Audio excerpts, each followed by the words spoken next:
All right, folks, this is a test run of how the new football, not only football show is going to work, is going to look, but we're also going to have a show where, once a week or maybe a couple times a week, we will have a sports week show, which will talk about a whole bunch of different sports like football, basketball, whatever the case may be. All right, so right now, with 1 minute and 38 seconds left in the fourth quarter, the Celtics are beating the Lakers 77-72 in Summer League action in Vegas. And Lonzo Ball, ESPN reports that Lonzo Ball said what he could have done more of in his debut was get into the middle of the paint as opposed to settling for jumpers. Tonight, you can see Ball making effort to get into the paint and create. You know what? I put as much stock into these games. I know it's important because of ESPN and social media, and ESPN has that big contract with the NBA. And, I mean, it's a summer league game. Basically, I'm getting updates via text through my phone about everything that Jason Tatum does. And don't get me wrong, I think it's fascinating, but at the same time, they're playing summer ball. It's a pickup. There's no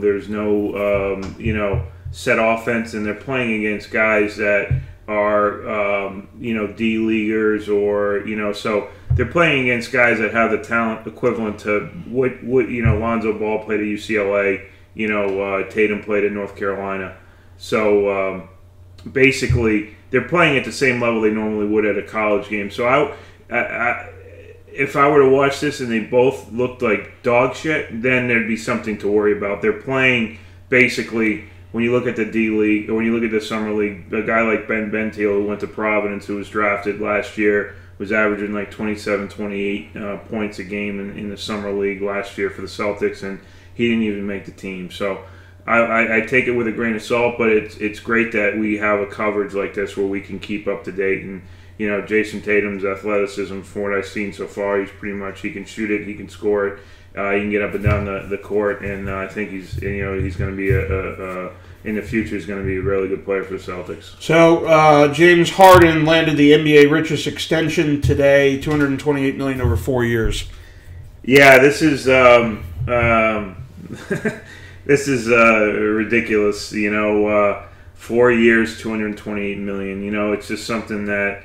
I'm not shocked anymore by the day and age that we live in with all these contracts, but the guy's going to make $41 million a year, close to $600,000 per game, on top of all the other things that he has. So it's a day and age where ESPN has a almost $1 billion contract with the NBA.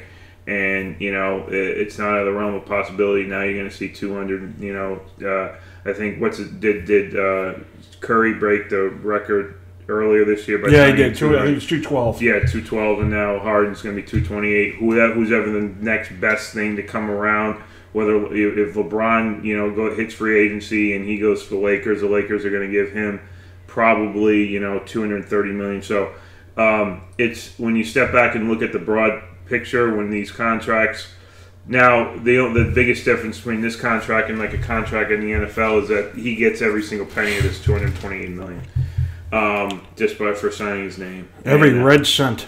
Every red cent. So, is he worth it? You can't really put a value on one guy for $228 million. I mean, Houston expects a championship. That's the bottom line, and he's there, but it's still only 4 years. It's not like this is a 10-year deal. This is a 4-year deal for $228 million. When A-Rod signed this $250 million deal, in baseball about 17 years ago, it was 10 years, $25 million a year. This is, 40 plus a year. So, in the offseason, they always need something to talk about. So that's how I feel about that. All right, folks, that has just been a quick test run of what the show is going to look like.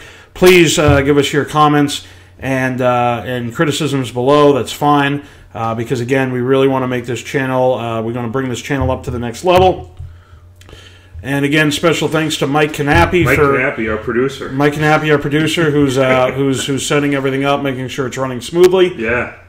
It's going to be a little bit of growing pains, but again, with Mike Knappy on board, doing the deal, we should be up and running, and it's going to look pretty sexy. I think. And I think we'll continue this setup for our football show, but ideally I'd like to do a sports show once a week, and then we can maybe still do our football show. Sure, yeah. Cover topics because while we can talk baseball going into the playoffs, we can get more involved in other aspects of sports, and also we'll let the fans get involved, and you ask us questions that you'd like for us to talk about, whether it's about sports, whether it's not, and we can go from there. So we want to get you guys involved as much as we possibly can.